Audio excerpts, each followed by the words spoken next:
Hello and welcome to this week's edition of the Tiger Women's Basketball Report. I'm your host, Ben Rosenbaum, and as always, joined by the head coach of the Tigers, Laura Harper. Coach, welcome back. Thank you so much. Another week in the books, a split week this week. First, a loss on the road at Monmouth, and then you return home and beat a very good Charleston team here, now 12-8, overall 4-5 in the conference. Let's just first talk about those two games. It's kind of a Jekyll and Hyde situation. What was the biggest difference between the Monmouth game and the Charleston game?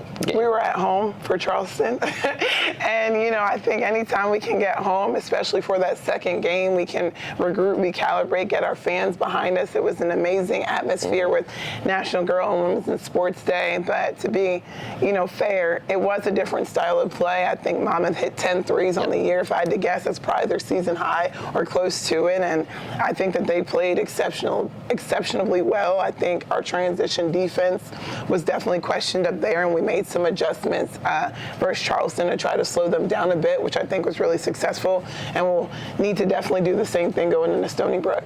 Yeah, looking at Charleston, that was an offense averaging 77 points a game. You held them under 60.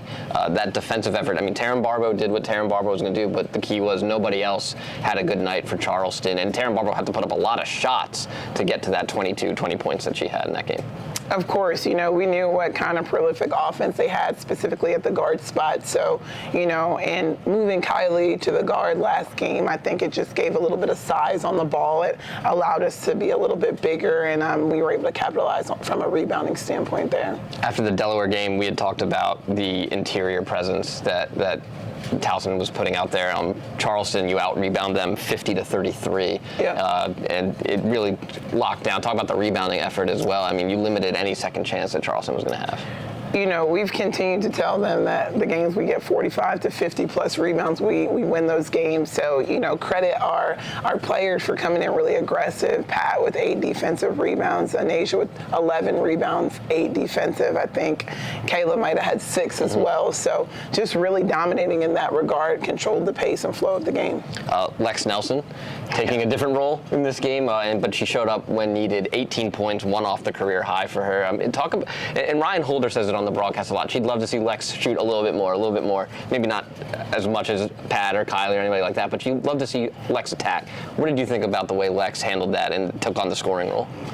Lex takes on all the pressure of the whole team and staff, every single day. And it's not fair to ask our point guard to have those type of responsibilities. So, it's finally to the point where Lex, you got to do Lex. You got to be whatever the team needs. And she knows that in our third quarters, we start a little flat. So it's just nice to see her get her feet set and really confident. And on scoring, Kylie Cornegay-Lucas broke out of a slump. It was a much-needed game for Kylie. She finishes with 20 points. And, was it a matter of time for Kylie to break out of that? And were you just kind of still encouraging her, keep shooting, be Kylie? Yeah, we're never going to give up on Kylie. She's done so much for our program. Specifically since I've been here, we don't make that championship run last year without her and Quinn. And I think that just knowing that they've earned that respect and that trust I don't think anyone intentionally misses any shots. Sure. So I try to remind them that we're not asking for you to be perfect. We're asking for you to play hard and to play smart and to play together. And I think Kylie, for the most part, does that. Another part of Kylie's game that we didn't talk about, we don't usually talk about her defense. 4 blocks. Sometimes she gets in some trouble with those, but 4 blocks, really timed it up well and was really doing a good job of cutting down. You talked about the transition defense. A lot of them were chase down blocks as well. For sure.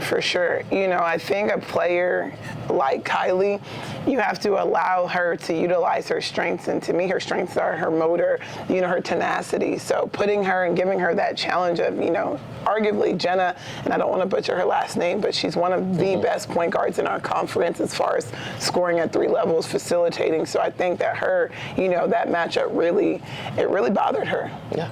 And so now, last week in the books, and we're on to this week where you're starting off at Stony Brook, then return home to play Hofstra. Stony Brook you have faced already this year. It was a tough one here at TU Arena.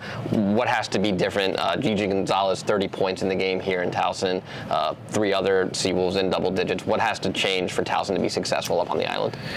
I think in thinking about the game as a whole, Gigi can't score 30, first of all. So we have to be able to slow down the head of their snake, which is Gigi. Obviously, Kari Clark is just a phenomenal scoring threat in the post right now. She's by far the most consistent player in our conference. So just making things really hard from her and just handling everyone else. You know, Keenan is at least lethal shooter. Their forwards can all shoot threes. I mean, they're just a very, very good team. So making sure that we, one, can contain Gigi and Kari, and then just make everyone do what they do less.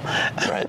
And then Hofstra is a team that they are struggling right now, 7-13, 1-8 in the conference. They have just you this week, so they're coming off of only having to play, or excuse me, they're only playing one game this week, and it's you. Do you have to approach teams like that you know are going to be a little more well-rested when you play them?